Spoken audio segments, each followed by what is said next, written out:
Abraham Hicks once said that your emotions are your physical indication of your relationship with your inner being. Every feeling, pleasant or painful, is not a punishment, but a signal, guidance pointing you toward alignment. This single shift in understanding is the heart of the law of allowing. Realizing that ease, not effort, opens the flow of everything you desire. Tonight, we'll explore how this awareness transforms the way you move through emotion itself. You'll learn how to let discomfort soften into direction, so peace becomes something you receive, not chase. And that begins with understanding the signals we so often overlook. Have you ever noticed how quickly we move to silence our emotions, believing that peace means quieting everything inside? Most of us have done this. A surge of sadness, restlessness, or anger rises within, and our first instinct is to shut it down. We distract ourselves, hold our breath, or drown it in noise, hoping stillness means healing. Yet what we call stillness might really be resistance, the effort of pushing away the very signal intended to help us return to balance. Emotions are not meant to be silenced. They are meant to be read. They are messengers, communicating through the language of sensation. When tension builds in your chest, when the heart grows heavy, it's not announcing failure.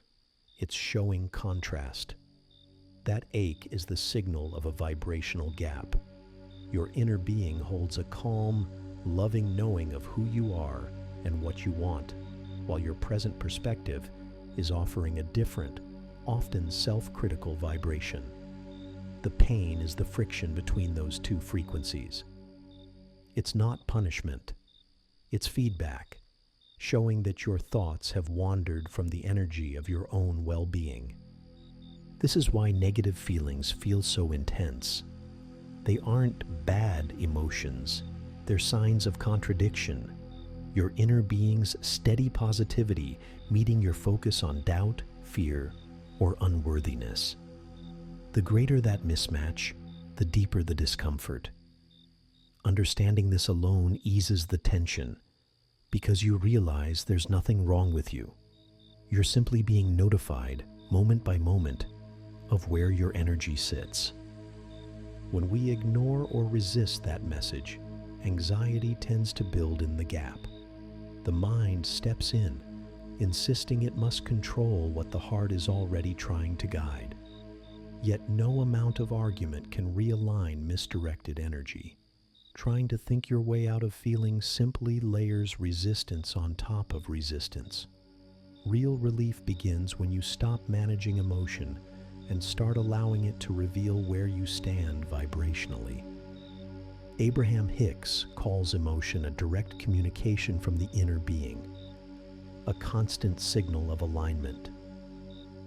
You can think of it as the part of you that never loses the map. Every emotion is information about how close or far your current thinking is from that steady signal. When you're aligned, life feels soft, open, and flowing. When you're not, the current feels choppy and unclear. Still, the unease isn't a scolding. It's the loving recalibration of guidance itself. The best way to grasp this is through the analogy of a GPS. When you take a wrong turn, the voice doesn't shame you or replay every missed street. It simply says, recalculating, and offers a new direction from exactly where you are. Your emotions function the same way. They don't dwell on the past. They respond to your current vibrational point. Each feeling is a present moment indicator, not a verdict on your worth. When you begin to treat emotion as that real-time signal, nothing more, nothing less, you naturally return to a calmer inner rhythm. Letting emotion exist without resistance is not passivity, it's communication. You stop trying to fix and start listening.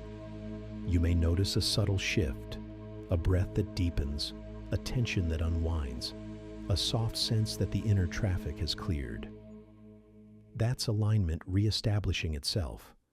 Presence is never empty. It's alive and responsive. Peace, then, isn't about avoiding emotional waves. It's about learning to surf them with awareness. When anger appears, it's not an enemy. It's saying, the story you're telling right now doesn't match the truth of your power. When sadness surfaces, it whispers, you've been viewing yourself through separation rather than connection. Listening this way transforms emotion into navigation instead of noise. And at the heart of this practice is allowing, making space for energy to flow without judgment. The affirmation, I allow and therefore I receive, captures this state perfectly. It is not about waiting for something to arrive. It's about entering the receptive mode, where you're relaxed enough to perceive what's already being offered. Allowing places you in cooperation with guidance, rather than in competition with it.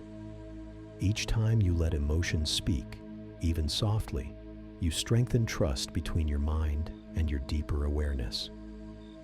The dialogue becomes less about control and more about attunement. You begin to sense that peace was never lost. It was merely obscured by resistance. And as we move forward, it's worth asking, if your emotions act as the signals, steady and clear, what is that deeper intelligence sending them? That presence within you, the calm awareness that feels steady no matter what's happening outside, is what Abraham Hicks calls your inner being.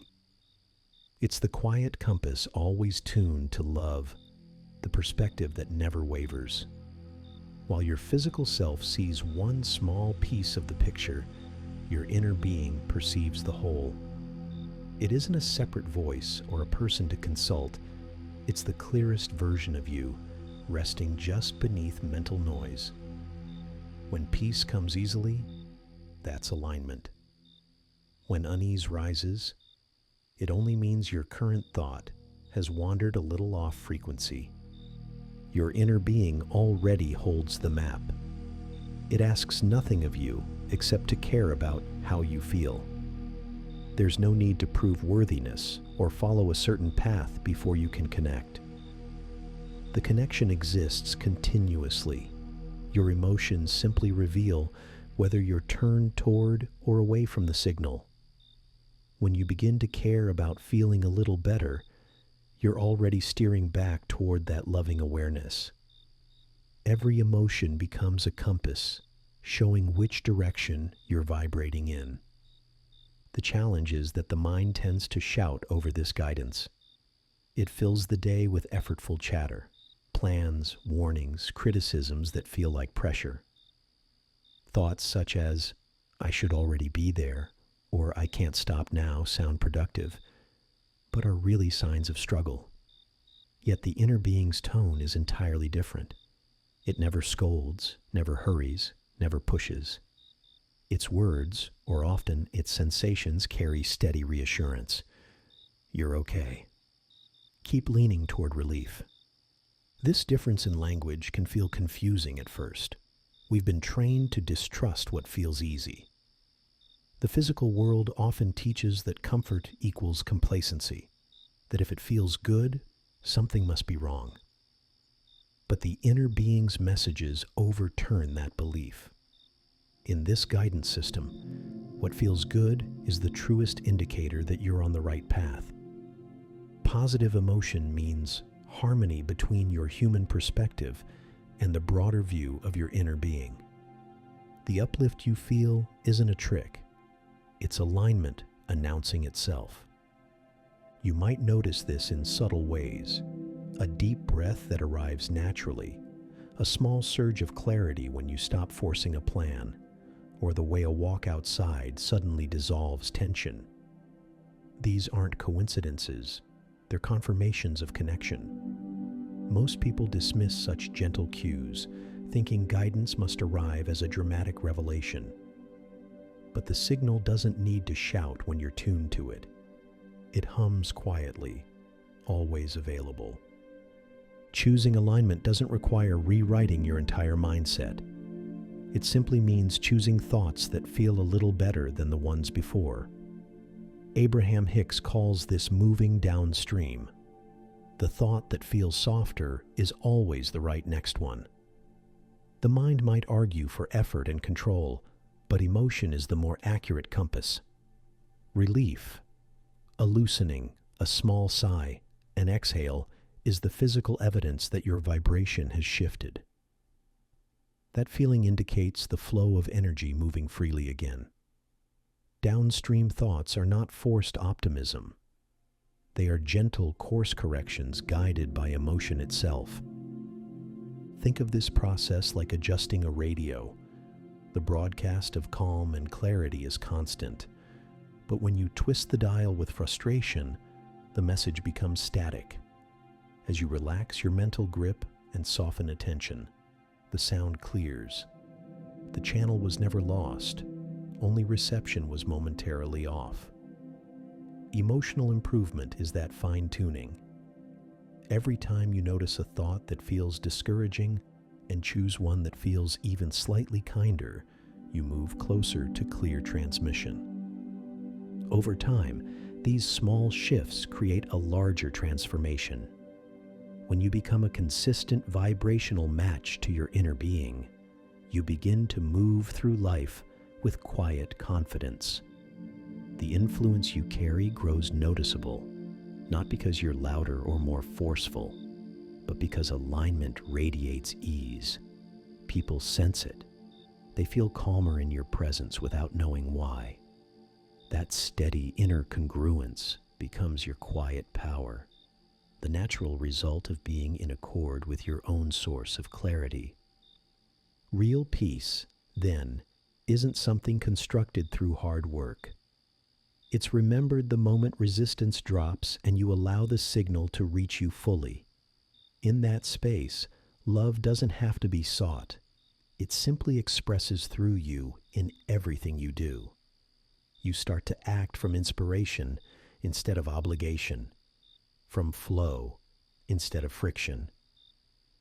Take a slow breath here and notice the stillness underneath your thoughts. That serene awareness is not distant or rare. It's your baseline. Your inner being hasn't gone anywhere. It's guiding through every easy feeling, every calm impulse, every whisper that says, "You can let go now." And as quiet guidance steadies within, another question begins to surface. Why, if alignment feels so natural, does the mind still cling to tension and control? Resistance is often quieter than we realize. It creeps in as we rush to manage, control, or perfect what's already unfolding. This subtle habit of struggle forms when the mind believes safety comes from effort. But true steadiness arises from the opposite, from allowing life's current to do what it naturally does. Move toward well-being. Why does it seem easier to tighten than to trust? The body reacts instantly to uncertainty, preparing to defend rather than receive. Yet that response is learned tension, not truth. Resistance is the internal friction that appears when we push against what's already in motion. It's the moment we grip the oars instead of letting the river carry us. And in that grip, we slow everything down. Our clarity, our manifestations, even our sense of ease. The habit hides in the everyday. It may wear the face of diligence or responsibility. It sounds like, if I stay alert, nothing can go wrong. Beneath that effort is strain. The mind leans forward, bracing for what might fail instead of resting in what's flowing right now. When attention dwells on what you don't want, what could break, who might disagree, you're unknowingly paddling upstream. That focus itself introduces resistance, creating the very stagnation you hope to avoid. Allowing is the contrast to that. It isn't passivity, it's the art of cooperation with movement. Allowing feels like breath expanding through the chest, a natural openness to what is. It's engagement without tension. Tolerating in comparison feels dense and slow. You endure instead of participate, pretending calm while carrying strain. One state invites momentum, the other restricts it. The body knows the distinction immediately, long before the mind labels it. Abraham Hicks often illustrates this with the river metaphor.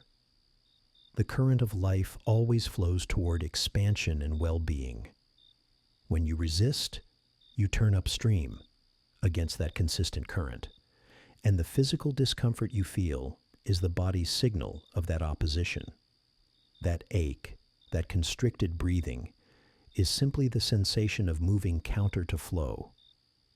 Pain isn't punishment. It's feedback that your energy is pushing rather than allowing. When you release the oars, however slightly, relief arrives because alignment resumes. Think of a time you've overthought something small, maybe replaying a conversation or second-guessing a choice. The chest tightens, breath shortens, and your thoughts spin in loops. That's resistance in action. Forcing against what's already passed or trying to invent control over what hasn't arrived. Then, when you finally exhale and whisper, "It's fine," notice that sudden lightness. Nothing outside changed, yet a palpable ease flooded in. What lifted was resistance. What returned was flow.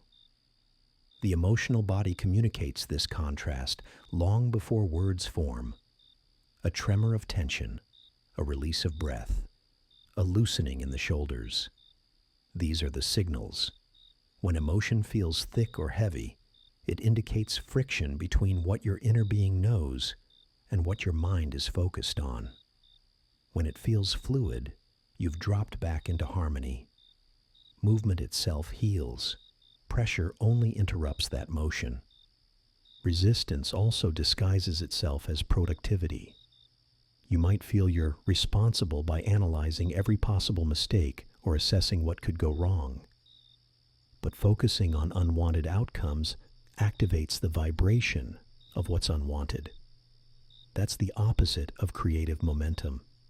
It's like standing in a current yet facing the shore, wondering why you aren't moving forward. The river is still flowing, but attention directed backward keeps you stationary. To release resistance doesn't mean ignoring life's tasks. It means approaching them from steadiness, not strain. When a thought feels hard, heavy, or forced, that's upstream. When a thought brings even subtle relief, that's downstream. You can test it simply. Does this idea make my body relax? The true compass lies there. The body never hides where energy stands. The mind often insists pressure is required. If I stop worrying, I might miss something important. But worry is static, not sensitivity.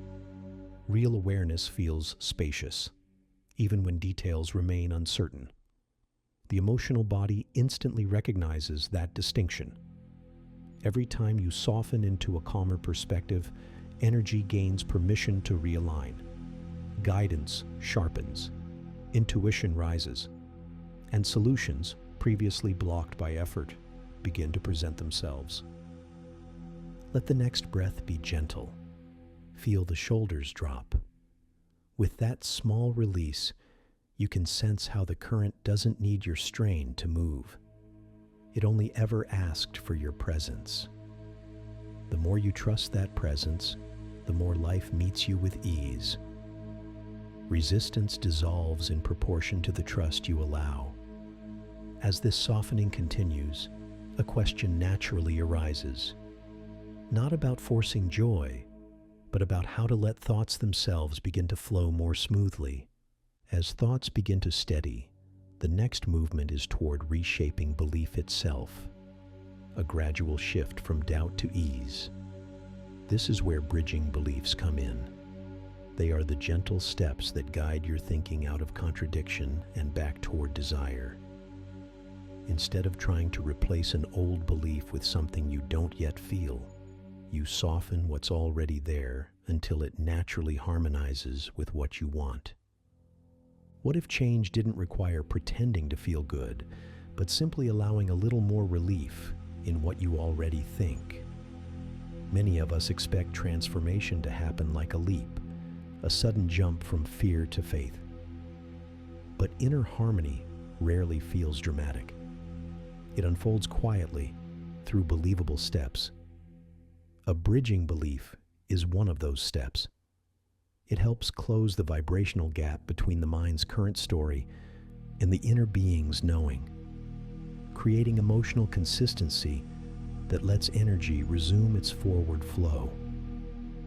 Every thought carries tone, and every tone creates an energy pattern. When your thought contradicts your desire, the current slows and discomfort appears. That's the friction of contradiction, the body registering resistance. And when you wonder why a desire seems slow to manifest, this is the reason. More of your focus has been placed on its absence than on its presence. The longer the mind fixates on "it's not here yet," the more energy feeds the vibration of lack. Bridging beliefs reverse that pattern by guiding focus toward what feels even slightly more possible. This shift isn't about telling a perfect story. It's about finding a gentler one. Instead of asserting, "I'm confident," when you don't yet feel that way, you say, "I'm learning to trust myself more each day." That small adjustment removes tension. The second thought carries less contradiction, and the emotion reflects that relief. You may notice your breath deepen, your shoulders drop, and your mind quiet slightly. The change is subtle, but vibrationally it's significant. Think of this process like crossing a stream using stepping stones. Each stone represents a thought that feels believable and steady. If you try to leap several stones ahead, if you reach for a statement that feels too far from where you stand, you'll feel it at once. The body will tighten, emotion will contract, and that's your signal the step is too wide. The stream itself hasn't changed. You simply need a closer stone. The practice is to stand where you are, find the next stable place, and move forward with calm balance. That's the real work of emotional honesty. These gradual shifts teach the mind that ease is trustworthy. By aligning with relief rather than forcing optimism, you let the nervous system recalibrate. Over time, you start recognizing that what feels honest and peaceful is also what's aligned. The relief you sense isn't wishful thinking. It's the physical evidence that contradiction is dissolving. A small bridge might look like this, moving from "it never works out for me" to "sometimes things turn out better than I expect." The second thought doesn't erase the first, it reframes it. It allows the possibility of improvement without denying how you feel now. That's what makes it believable. The power of a bridging belief lies precisely in that believability. It creates coherence between emotion and thought, and coherence is what lets energy flow freely again. Over time, these gentle upgrades accumulate. Relief proves itself. The more you allow small, believable reliefs, the more consistent your vibration becomes with what you truly want. You stop trying to convince yourself and begin to trust your own calm as proof of progress. That's the recalibration process, turning gradually toward the tone of your desire until resistance can no longer find traction. In this softer state, the mind's conversation changes. You begin to notice how thoughts feel before you chase them. You choose clarity over control, presence over pretense. Each thought that brings ease builds a bridge toward emotional alignment, and emotion itself becomes the indicator that you're on course. When peace expands, you know you're closer to truth. Think of belief as something organic, not built, but grown. It unfolds through repetition of relief, through every moment you choose honesty over insistence. You don't have to maintain constant positivity. You only have to lean toward the thought that feels a little lighter. With each lean, momentum gathers quietly, almost imperceptibly, until calm begins to feel familiar again. As these bridges form, resistance weakens. The current begins to flow faster and quieter, carrying insight with it. You sense timing working in your favor, connections aligning, ideas arriving when they're needed. This is where thought stops being something you manufacture and becomes something you receive. And it's here, in that receptive state of gentle ease, where the next natural question emerges. How do you listen when guidance begins to flow without effort? When your energy grows calm and spacious, the subtle voices of guidance begin to rise into awareness. This is what Abraham Hicks calls the receiving mode, the art of listening from within. The receiving mode is a state of gentle readiness, where you relax into a frequency that matches the clarity of your inner being.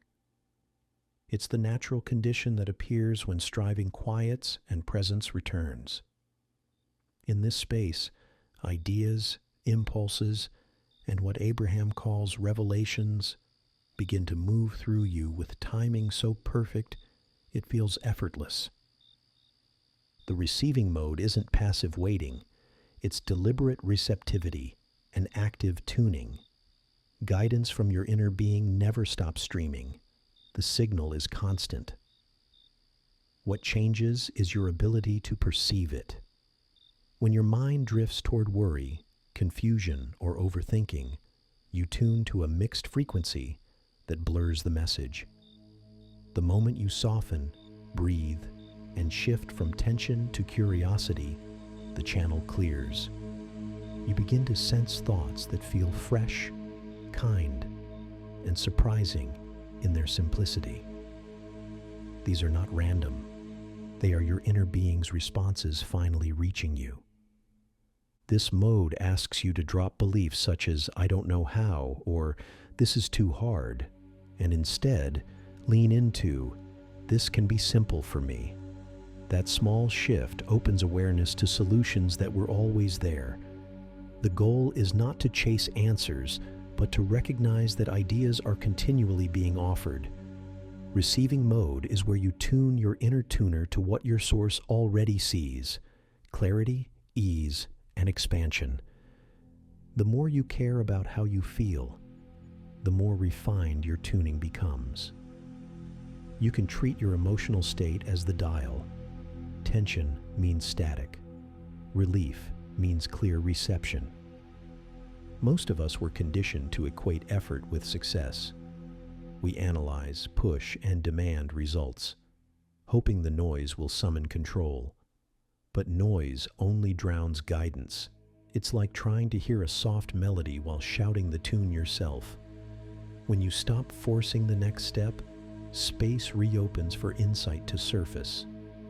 Even a few seconds of silence can bring you back to that listening frequency. This isn't withdrawal from life. It's participation with balance restored. You can ease into this habit through a method Abraham Hicks calls segment intending. It's a quiet practice of aligning before action. Each time you enter a new part of your day, waking, traveling, working, speaking, pause briefly. Take one steady breath and ask, "What do I want most from this segment of my experience?" That simple question tunes your focus toward positive expectation. Segment intending prevents you from being drawn into the confusion or intentions of others. It keeps your energy selective, reminding you that you are the point of attraction in this moment. This practice doesn't just create clarity, it prepaves your experience ahead. Every deliberate thought you send forward today sets energetic conditions for what greets you tomorrow. By defining a clear emotional tone before you step into each new moment, you line up cooperative components that support joy. Segment intending effectively prearranges your next encounter with ease. When done consistently, it becomes a form of quiet navigation through your day. Less reaction, more conscious unfolding.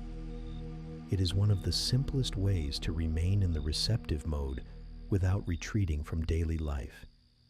In this receptive state, guidance feels like flow.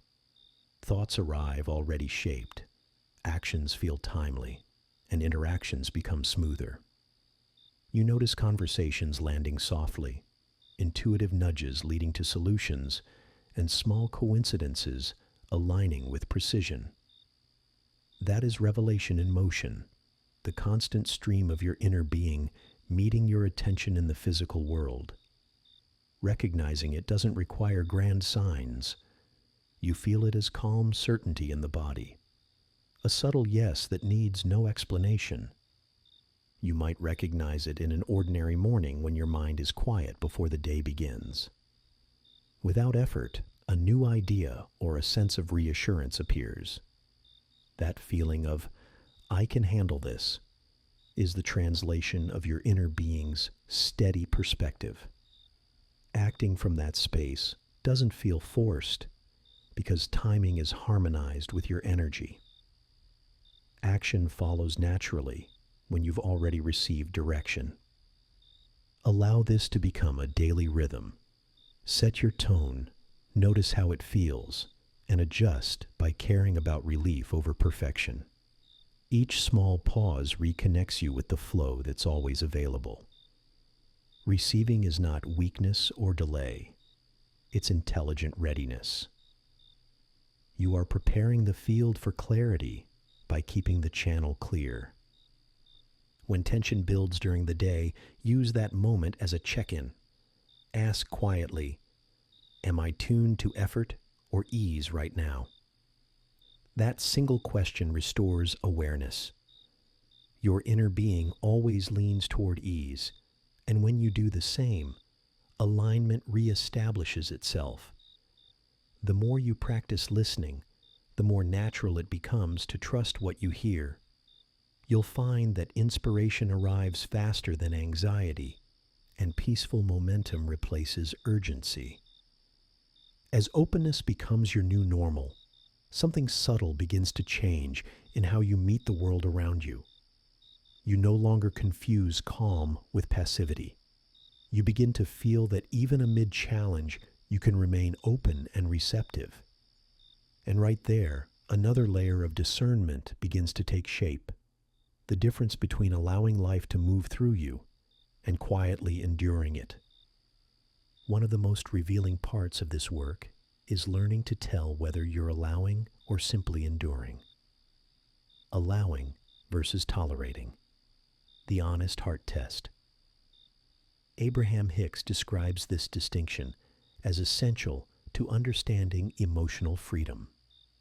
Allowing is the alignment point where you remain open and connected to your inner being, regardless of what others choose. Tolerating, though it may look the same outwardly, feels like quiet strain within. One releases energy, the other holds it tight. Tolerating often appears noble on the surface. You stay polite, patient, or silent while something feels off. But inside, there's contraction. A low hum of irritation or fatigue. You tell yourself you're handling things well, yet your vibration centers on what you wish were different. That focus on the unwanted is what keeps it active in your experience. The law of attraction responds to that vibration, not to your words or gestures. What you silently endure continues to visit your reality because your attention keeps it alive. Allowing is different. It doesn't demand external change before offering internal peace. It's light, like air moving through open windows. You let the world turn as it will while choosing thoughts that keep your channel clear. You stop managing others' behavior and instead manage your focus. You recognize that energy moves toward expansion automatically when you aren't holding it back.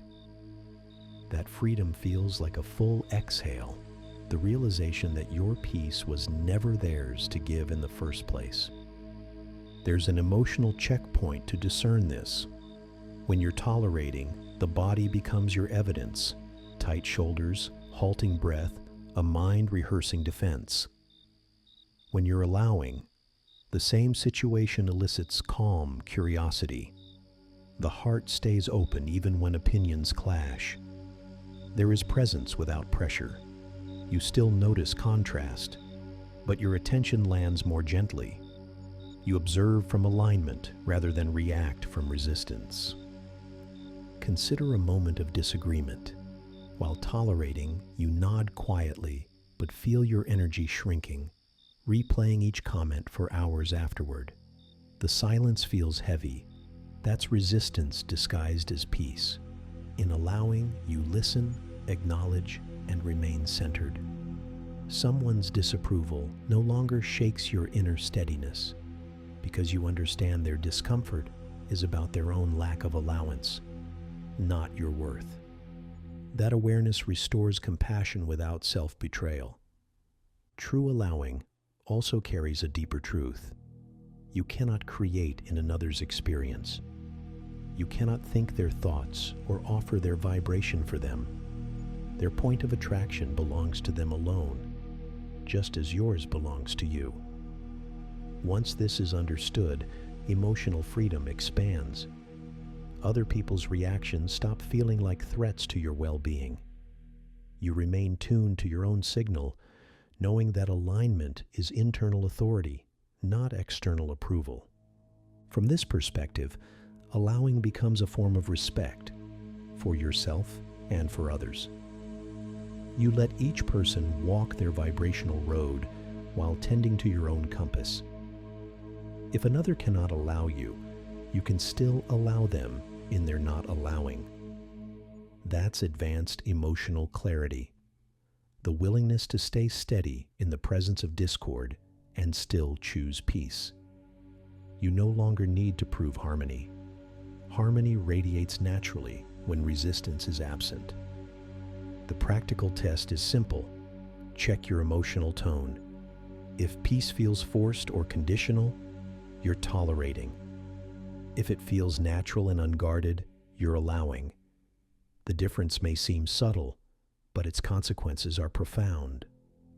Tolerating keeps your focus, and thus your point of attraction, locked on what you don't want. Allowing aligns you with the cooperative components of what you do want. The first slows energy. The second opens its flow. The mind may insist you must hold it together to stay kind, but true kindness doesn't drain you. When you allow rather than tolerate, compassion feels effortless. You're no longer shielding yourself from experience. You're aligned enough to meet it honestly. That inner honesty is your clearest guidance. It shows where freedom begins and resistance dissolves. So if you notice yourself caught in quiet endurance, pause before reacting. Breathe, soften, and ask, what would ease feel like right now? Then lean toward the thought that brings even slight relief. It might sound like, they have their path and I have mine. That simple recognition restores alignment. The world doesn't have to change for you to feel better. You shift, and energy reorganizes around that choice. As you practice allowing daily, life feels lighter. Fewer struggles, smoother timing, clearer intuition. You stop waiting for outer calm to justify inner calm. Relief becomes self-sustaining, and from that steady ease, every next step, every conversation, every unexpected turn begins to carry you naturally forward, with nothing to resist, only current to follow. Take a slow breath now. Notice a subtle spaciousness behind the breath, a quiet sense that you can put the oars down. In that stillness, the body remembers what alignment feels like: soft, natural, unforced. Let that awareness linger for a moment, because what comes next deepens this very sensation. The experience of floating peacefully in the stream of your own well-being. Now we move into what Abraham Hicks calls floating down the river of light. Alignment here isn't effort, it's surrender, the simple willingness to go with the current of your own well-being. Let your body settle.